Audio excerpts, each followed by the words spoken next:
we are good to go. Okay, thank you. Good afternoon, everyone. Thanks for joining us today. Looks like the rain and the lightning and thunder has stopped where I am, so hopefully we'll get through this without losing power. And it's kind of a fun topic we have today. Your agent did what?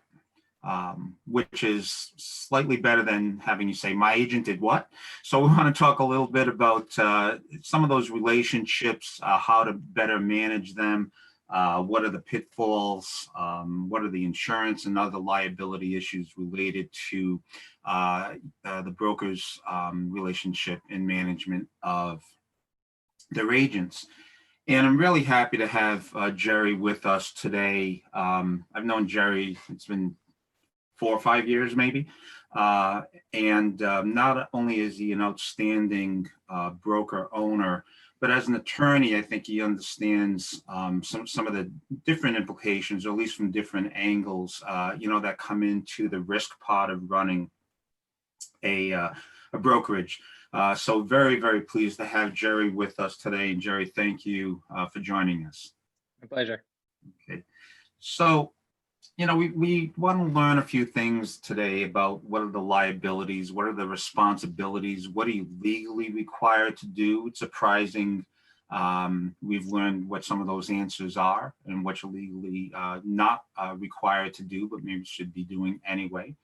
What is your insurance cover? And I think more importantly, and Jerry is really going to shine at this, I think is, how do you create those effective contracts and policy and procedure manuals to really anticipate what can happen and what should happen, and if something goes wrong, how to deal with it.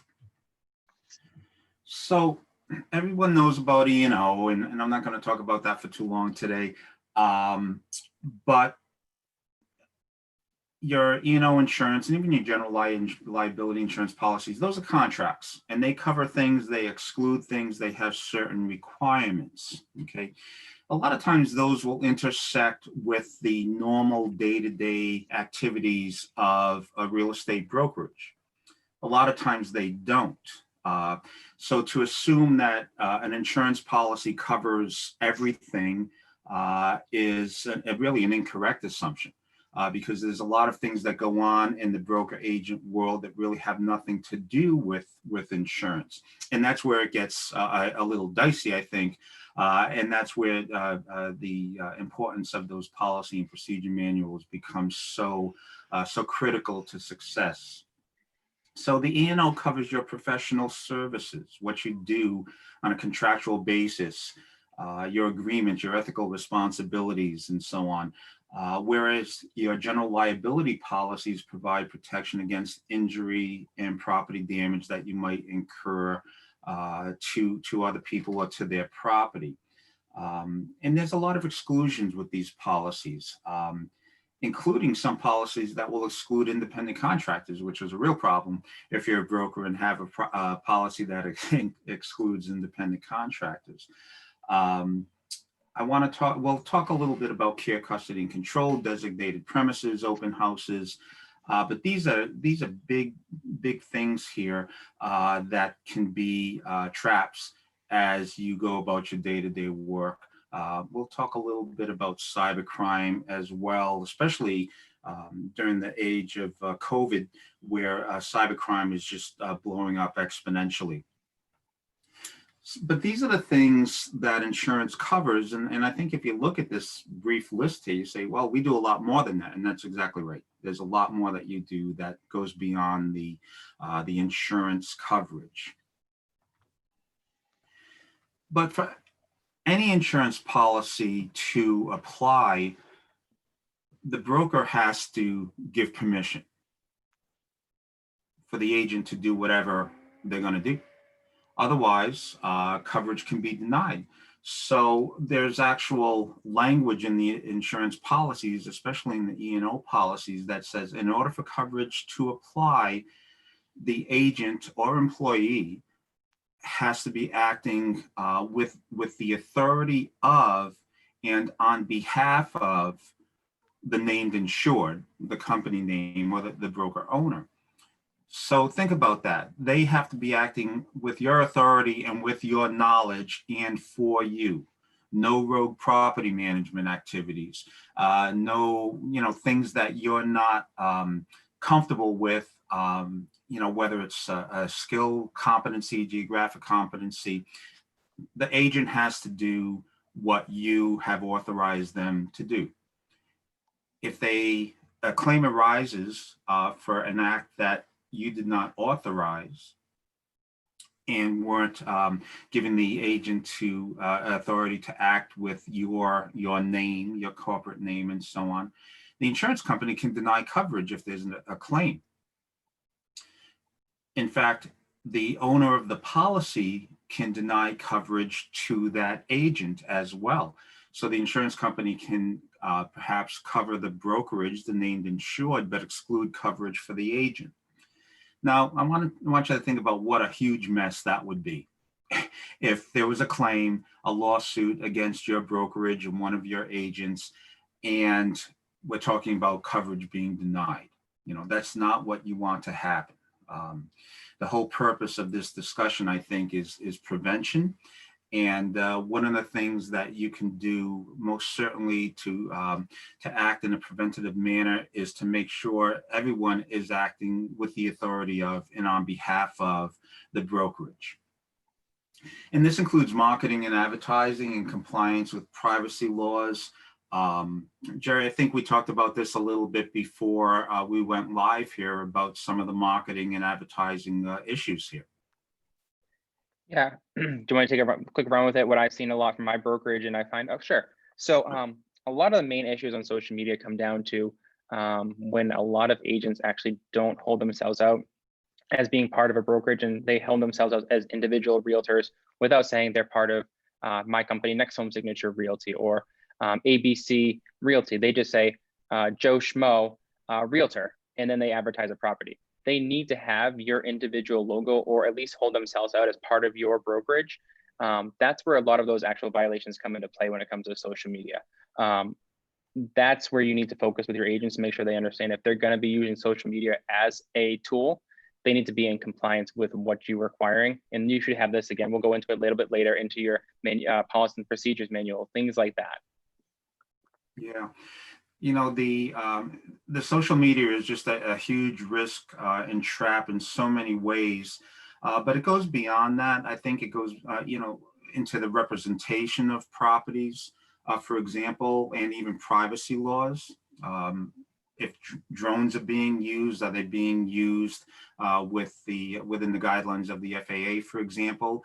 Are drones trespassing on properties? Are they trespassing on neighbors? Are they imposing on those types of privacy laws? And you have an inappropriate, inaccurate, or misrepresentation of a property, for example, in MLS or in other advertising formats. So there's a lot of risk there.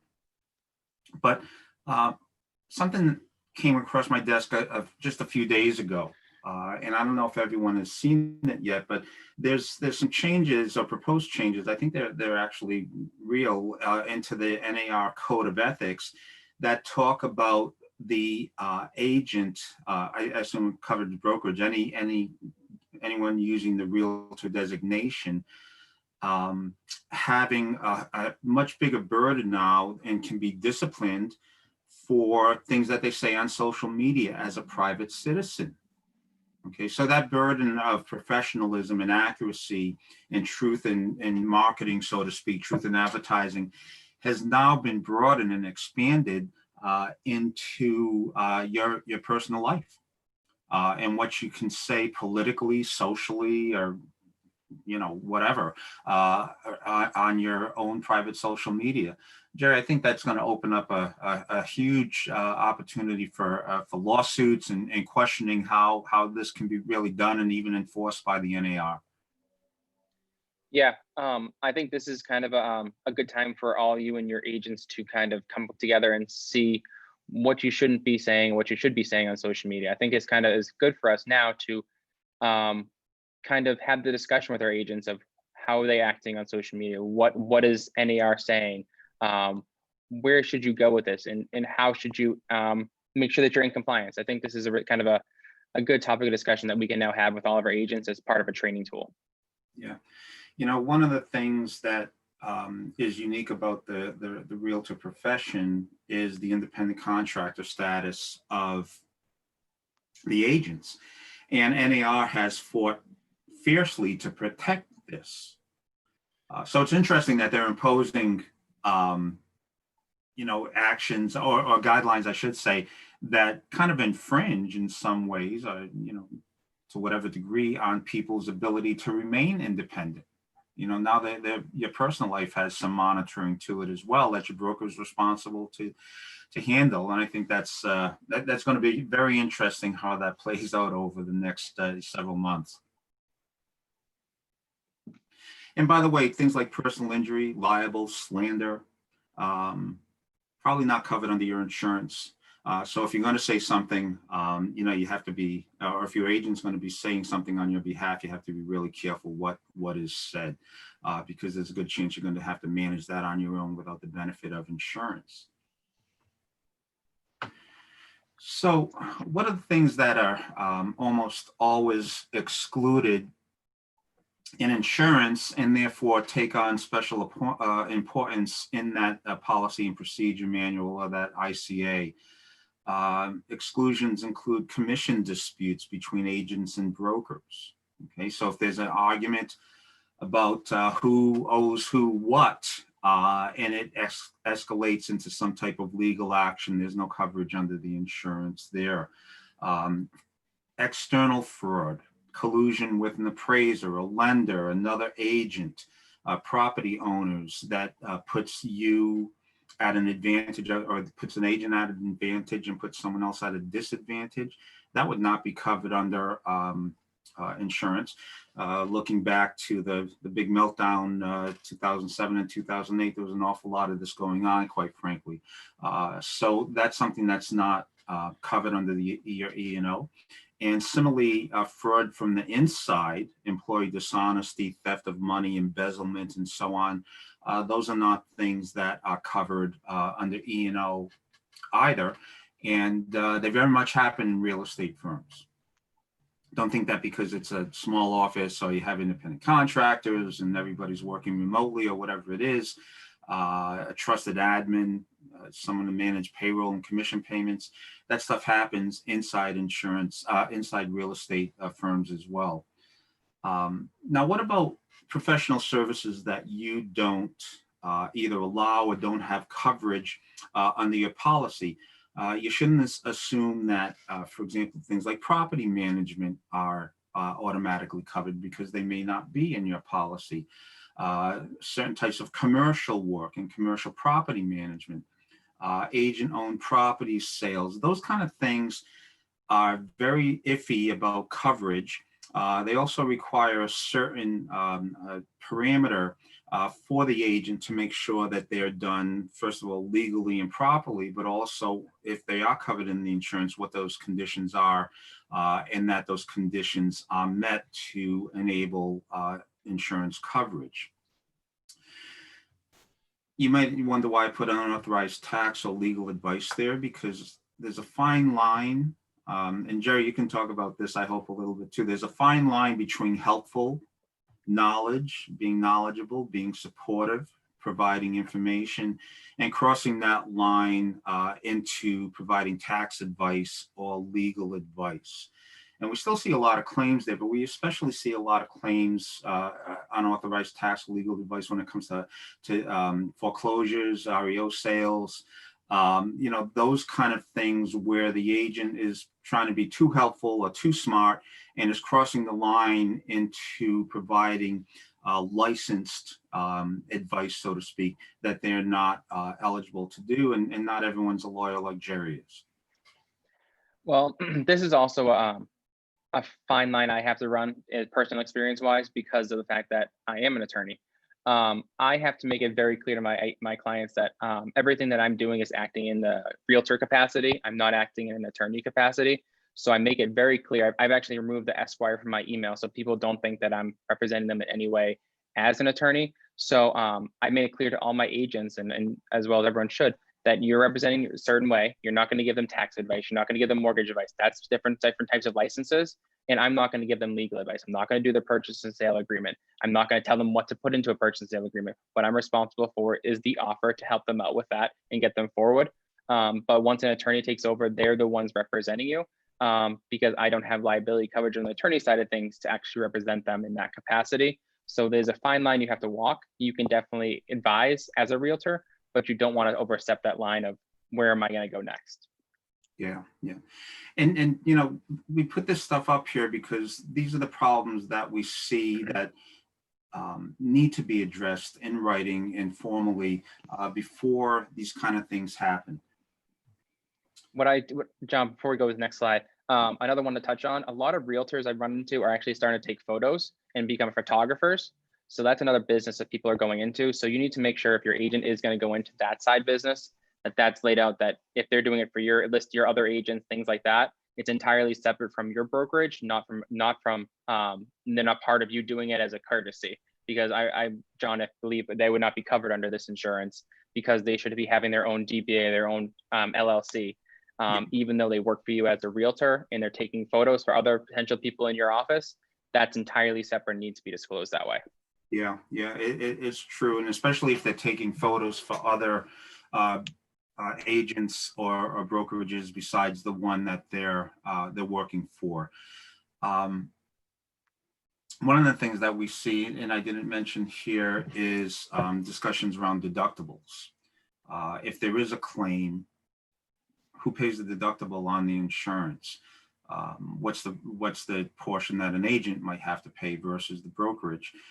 Again, these are not things that you want to be discussing or arguing when you have the letter from the lawyer in your hand. I get a lot of calls from agents all over the country. So, well, my broker won't let me do any property management, but I want to do property management. Can I buy insurance for myself? And that's a really sticky conversation because most of the answers I provide for the brokers are things that they don't want to hear. In effect, they're, and some of this is very, it conflicts with state law in a lot of places too, that you can't work for two separate brokerages. So even if you thought you might establish your own agency to do property management, that's not possible. And then there's the whole insurance issue and the broker's permission. It just is a mess. But I get calls every week about agents wanting to do things that their broker won't let them, and if they can buy insurance for that. Can I buy extra insurance for it? It's a messy conversation at my end, and I can only imagine how messy it might be at the broker's end, you know, if problems do arise.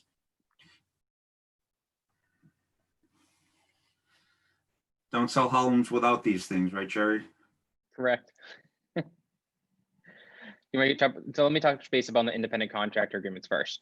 I hope everyone has one. They are not mandated by law in Massachusetts that you have to have these in place, but they should be the best business practice to do so. Everyone that I've talked to does have one and should have one in place, and they should be relatively in depth. They shouldn't be just cut and dry. They should include who owns contacts, efforts of the associate, what they should be putting into it, how they should be conducting themselves, how commissions work, how, if they have access to the facilities, things like that should all be in there, along with expenses, who owns the forms that are put into place, how the form should go in online, other types of compensation. One big thing that I have in my contract, I know a lot of other people do have in their contract, is if they are required to join the Realtor Association, since we are part of the NAR, things like that should be put into your independent contract agreement to be covered. One of the things I think, maybe because October was Realtor Safety Month, but there's been a lot of discussions around that as well. We see the alerts where an agent or a broker might be put in harm's way by someone with less than stellar motives for showings and open houses and those kind of things.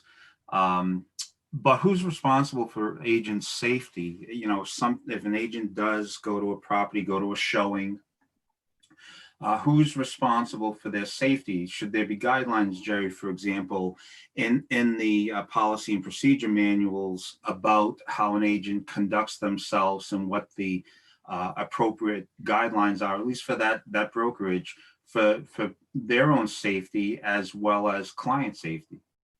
100%. In my office policy procedure manual, I have a very in-depth section regarding how an agent should approach things. They should not be the first one in, the first one out kind of thing. They should not go to the basement by themselves. They need to protect themselves. And you should be doing that for as much as their safety, because you want to make sure that they know exactly how they should be doing open houses, because all these new agents may have never been to an open house before, may have never done showings before. They need to have this in there to show them this is how you're safe. This is what you're going to be doing. This is how you should do it, so that they learn, and it's in there. It's also for your protection because you've now told them to do so, and they should be following this type of step. And that should, I assume, help with the insurance claims that are, if they're ever to hopefully never come up. Additionally, it's not in my policy and procedures manual yet. It will be as of today, actually. But a carrying license issue. A lot of states have concealed carry licenses. You should have something in your policy and procedures manual regarding that situation. Yeah, that's a big one. You know, a situation arose in Texas last week. Too new for me to tell you about any resolution to this, but here's the scenario. An agent was showing a property. One agent, one individual, one prospective buyer.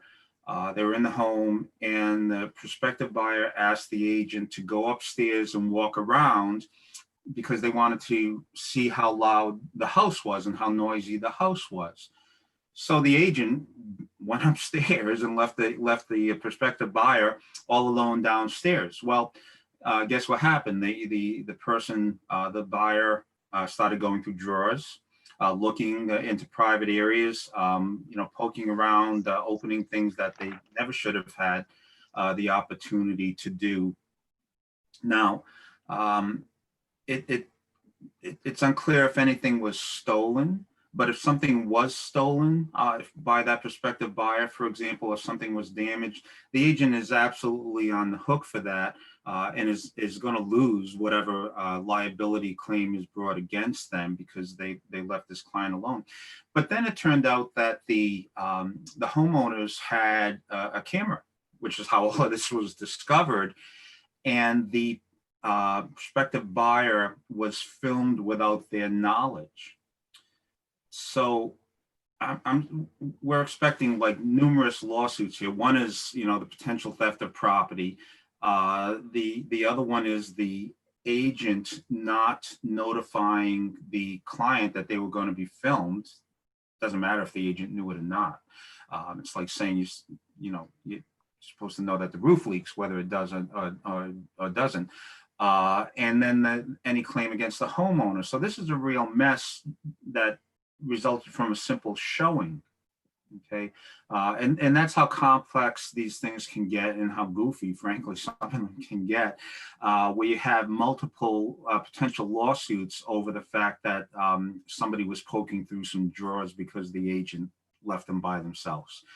So don't ever underestimate, the crazy things that can happen. I guess that's the bottom line here.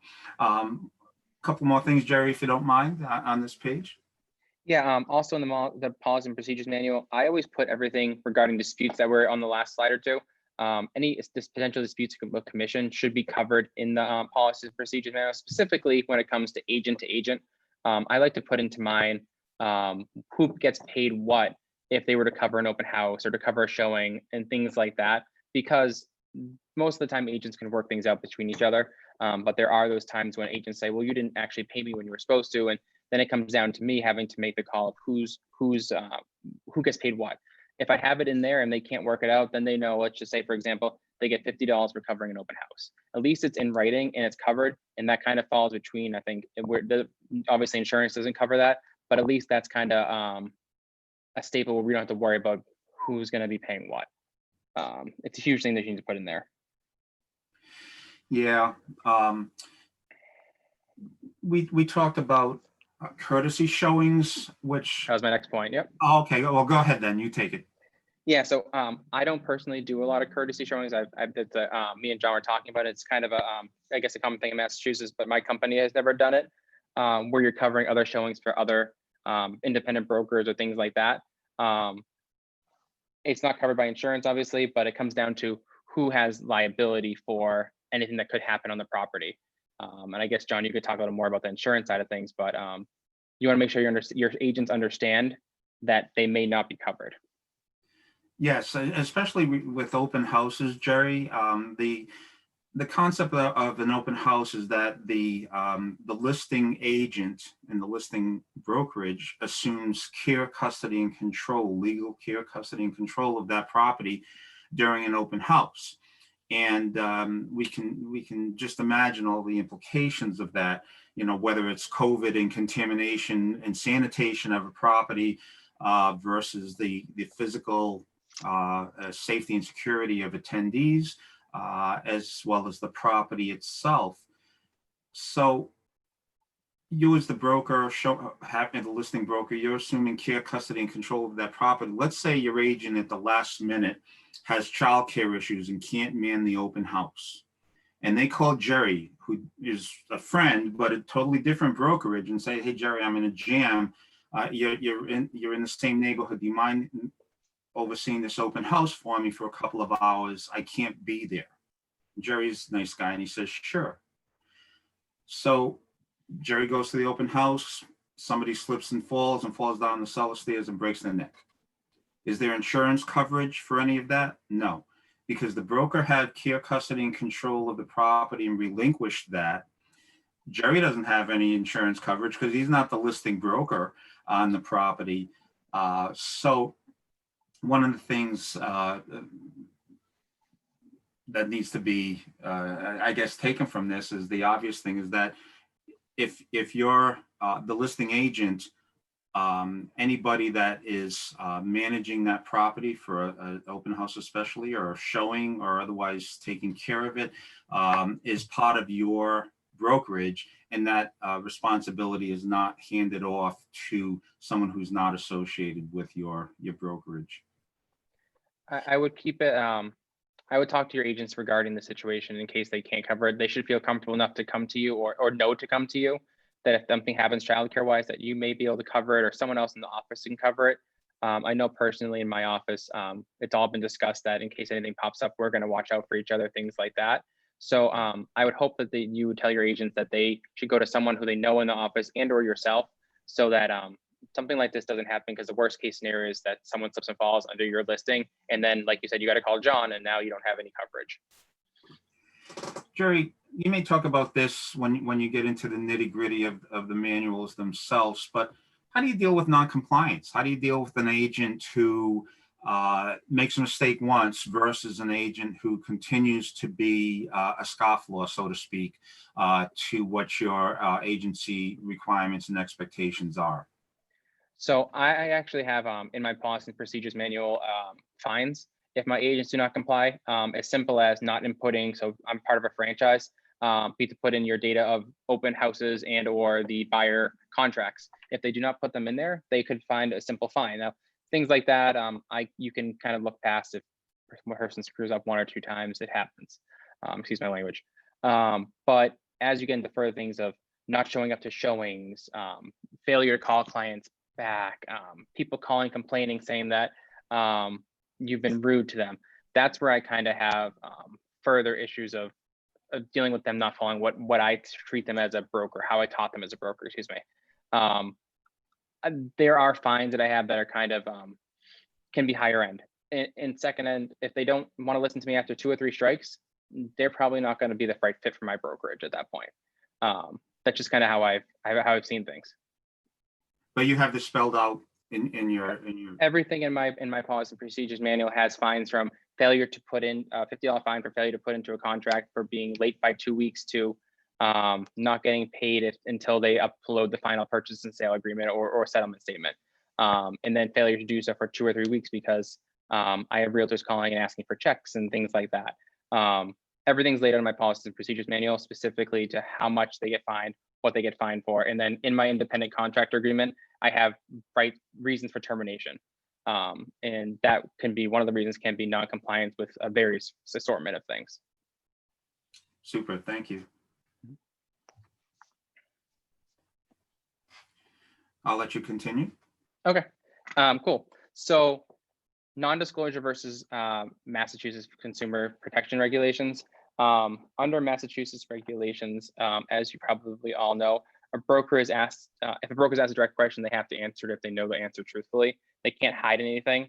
Actually, 93A says that brokers need to disclose anything that would influence a buyer's decision on whether or not to purchase a property.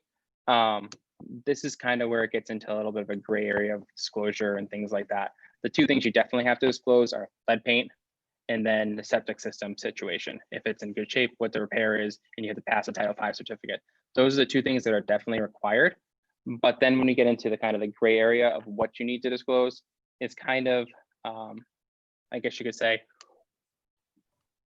you have to kind of train your agents on what they need to know. Is there roof leaking? You need to, if you know the roof's leaking, you have to disclose it. If you know there's asbestos, things like that, you have to talk about, and you have to tell your agents you need to disclose this. You can't just go in blind and say, oh, I don't know, put your head down, hope for the best. It's always a good practice to have a seller's disclosure filled out, because then you know the seller is the one who has disclosed all these things.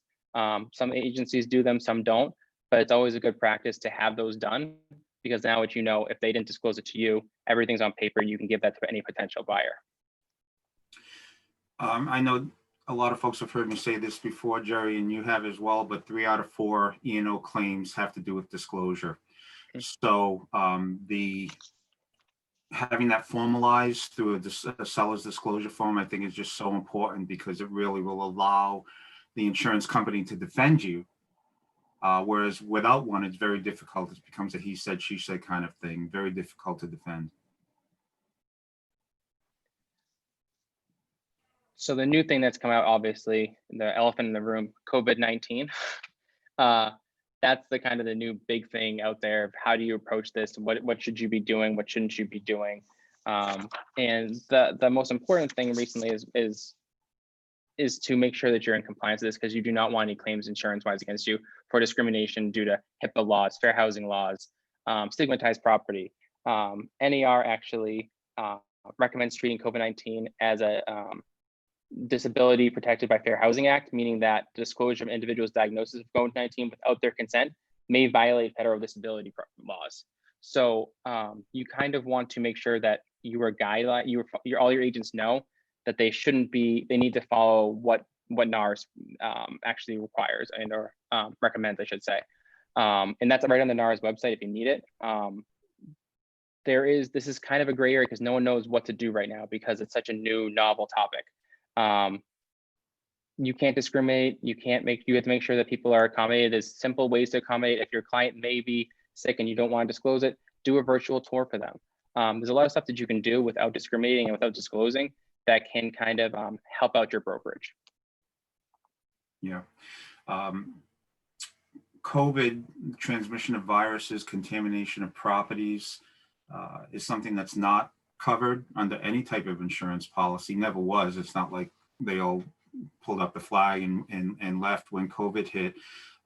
They being the insurance companies, this stuff was never covered, and the insurance policies were never intended to cover anything like this, and certainly not pandemics and mass outbreaks. So again, that's another burden that falls on to the broker and the agent. And it's a fine line, isn't it, Jerry? Because you can say, well, this house has had a COVID patient in it, for example, or has been contaminated by a person who was ill. However, how do you do that without violating the HIPAA laws as well? It's really difficult because that part of it hasn't gone away. Even though NAR, as you said, wants you to treat it as a special condition, so to speak, you still can't divulge people's medical histories.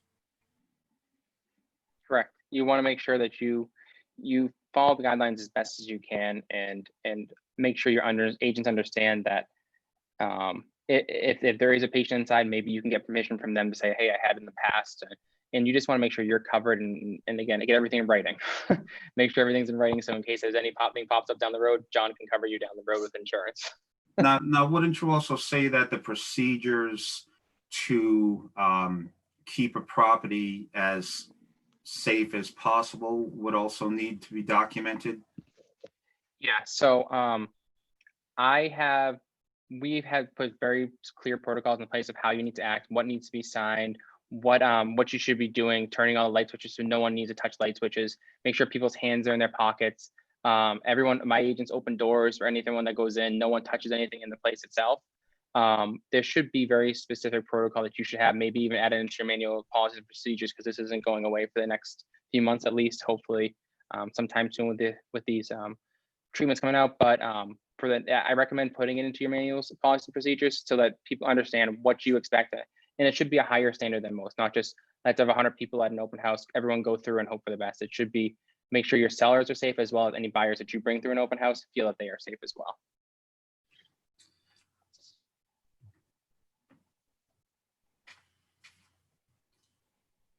Let you continue. Okay.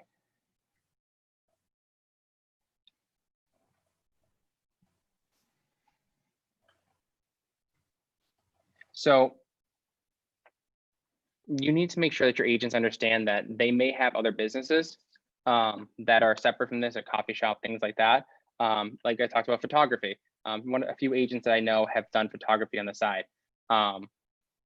They need to understand that it needs to be entirely separate from where we are right now. That should be in your policies and procedures manual, that those businesses, anything that they open on their own, are entirely separate. They do not have to have any, they have no affiliation with you whatsoever. All marketing, all branding, everything like that shouldn't be with your, similar to yours, maybe not the same colors as your brokerage, things like that, so that no one holds them out as being part of you. That's a huge thing, because you don't want any liability for anyone that falls on a property while taking photos, or your agent breaks his leg while acting as a photographer, not as an agent. Things like that should be put in your policy procedures manual to make sure that they're separate from you. The ones that get really difficult for us, both in terms of trying to provide coverage as well as sorting out liabilities afterwards, is if you have a broker, a brokerage, or an agent in that brokerage, and one of the parties also has a construction business or a development business or a rehab business. It could be a separate LLC. They could be an appraiser and have a separate business. And it's really hard to separate out the roles and responsibilities and the liabilities of the different companies and who's acting as on whose behalf, especially if your brokerage is representing your construction development company. For example, where's the liability? Does it beginning and end in any definitive place, or does it just all blend together? For those folks who have filled out more elaborate E&O applications, for example, who might be having relationships, exclusive relationships with developers, for example, or have their own rehab or construction company, you'll probably recall that there's some really pointed questions on the E&O application about these relationships, who does what, who owns what, and so on, because the insurance company wants to insure your brokerage, for example. They may not want to insure your construction development company, and they want to make sure that those relationships are arm's length, and that they can insure you for sales and so on, but they're not, insuring you for construction defects for the properties that you were rehabbing or building. So, that's a really messy area for us, frankly, is when there's that cross-pollination of different types of businesses. So one of the things I think is really important, Jerry, to have in a procedure manual is information about how to respond to an insurance claim. If an agent receives a letter from a lawyer, even a threatening contact, email, phone call, whatever, they need to be aware that they need to notify the broker of this threat or potential threat as soon as possible, just as soon as possible. And that once an agency is aware, and I say agency, a brokerage is aware of a potential claim or an actual claim, they need to go into lockdown mode. We were talking about social media earlier. You know, you don't want that agent going out on their Facebook and or LinkedIn and saying, how dare this person sue me, that no good such and such, or it was the other agent's fault, it was Jerry's fault over there next town, wasn't my fault. You know, you don't want that stuff happening. So your agency goes into lockdown, and you have a point person, usually it's the broker owner, managing the insurance claim. And I'll tell you that another reason why this is so important, because your policy has language about how and when a claim needs to be reported. And if you don't follow that guideline, that language that's in the policy, again, it's another reason that the insurance company can deny coverage. Last week, one of our clients is trying to renew their policy, which renews in early December, just next week. And they received notice of a claim. Okay, so it's like, you need to renew your policy right now, but more importantly, you need to report this claim before your policy renews, because if you don't, you're going to be in violation of the policy language and coverage can get messy. So it's really important that your agents know that if they find themselves the subject of any type of disciplinary matter or lawsuit, that they notify you immediately, and you as the broker owner are aware of the parameters to report that claim to the insurance company. I just want to say one more thing about the traps of enforcement. Jerry, you're mentioning, you know, you have, you know, your guidelines and so on for how you enforce actions that you would not be in approval of. Even though agents are independent contractors, they can still bring action against you as the broker owner or manager for employment practices. What is that? That's claims of harassment, sexual harassment, discrimination, lack of opportunity, wage discrimination, or payment discrimination, all the things that you might see in an employee-employer relationship can be transferred to the independent contractor relationship. So while it's really important to have guidelines and appropriate disciplinary responses, it's also very appropriate to have guidelines there around not only how you as the owner treat your agents, your independent contractors, but how they all treat each other. Because if there's sexual harassment or discrimination from agent to agent in your office, for example, you can still be held liable for that as a broker. So I think it's really important that you address those equal opportunity things that exist in the law and as well as common sense around any type of employment practices that can come back as a lawsuit against you.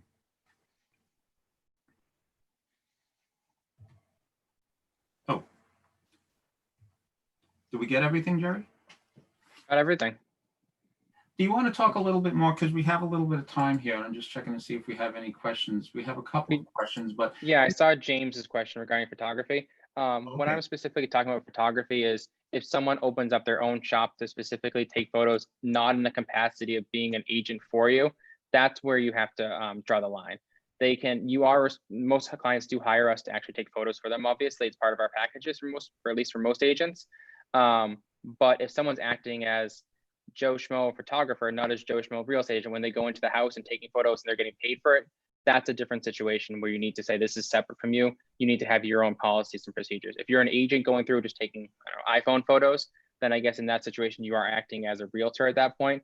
But if it's a separate business where you're getting paid not from me, not from other people, that's where you need to distinguish the difference between the two. Right. There was a cost of E&O insurance from James also. Arizona Emissions Insurance is based on the commission revenues that the firm earns on a gross basis, not after expenses, but on a gross basis. So a firm with 100,000 of commission revenues versus a firm with 10 million or even 500,000, they're going to pay different amounts of coverage. There are sub factors there that include, are you selling high value properties, for example? The same two firms, one in Beverly Hills with 5 million in revenue and one in Kansas City with 5 million in revenue. Beverly Hills agency is going to pay a lot more for their insurance because they're dealing with higher valued homes, for example, which bring bigger lawsuits. Commercial sales, commercial property management will increase the cost of your insurance. So the big thing is your revenues. The second factor is the type of work that you're actually doing. Jerry, I had one question that's always been on my mind though, because we're talking about this, or I'm talking about this, like I know what's going on here, and I still have this big question about where does the ICA stop and the policy and procedure manual begin? I mean, do you treat them as two distinct documents or contracts, or do they blend together to be as one, especially in Massachusetts where the independent contractor agreement is not mandated, it's an optional thing? So I treat the independent contractor form as a legal obligation / contract to this, so that they know exactly how what terms of employment they're at. They're an independent contractor, what they're required to join, why they can be terminated, things like that. And the manual policy procedures is guidelines of how to be a realtor, what I expect of you, things like that. It's more of the business, the independent contractor form is the business side of things, whereas manual policy procedures is more of, this is how you should be acting, this is what I expect of you, here's good business guidelines, things like that. Okay, because that's, in some states, the ICA is a very clear, distinct, and sometimes a very lengthy document. And it allows for some addendums, but not necessarily all of the things that we're talking about here. So I think, treating the ICA, as you said, as a legal document, so to speak, versus the procedure manual, which still, of course, has legal bearing, but is a little bit more about behavior and action, would you say? Versus, yeah, okay. Yeah, my independent contractor agreement, I think, is about 8 to 10 pages, whereas my policy and procedures is about 40 to 60 pages. I think it's about closer to 50 pages right now. So that's kind of just, that's how I treat it differently. Now, in line with one of the questions I'm seeing here, did you just make all this stuff up because you're smart and you're a lawyer, or did you have any templates that you use to create these documents? Honestly, I did not have anything that I could just whip out of the blue. I called a lot of other brokers that I became familiar with. Next Home and Jetro, my franchise. A lot of other broker owners were willing to help me out and kind of get me guidelines and kind of start from there. And then I kind of built on mine as I kind of learned more and more. I kind of have expanded it over the years. It was much smaller when I first opened up and covered the majority of the independent contractor agreements, arbitration, things like that. And then it's then kind of expanded from that point on. So my recommendation would be to call your other independent brokers around you who may, when you meet other agents at open houses, maybe talk with them if they're a broker, see what they're willing to give you, and reach out to anyone in the association that would be willing to talk to you. Yeah. I'm not familiar where there's like the Mass Association of South Shore has templates for these kind of things. I could be wrong. Marie can let us know if the association has any of these types of documents.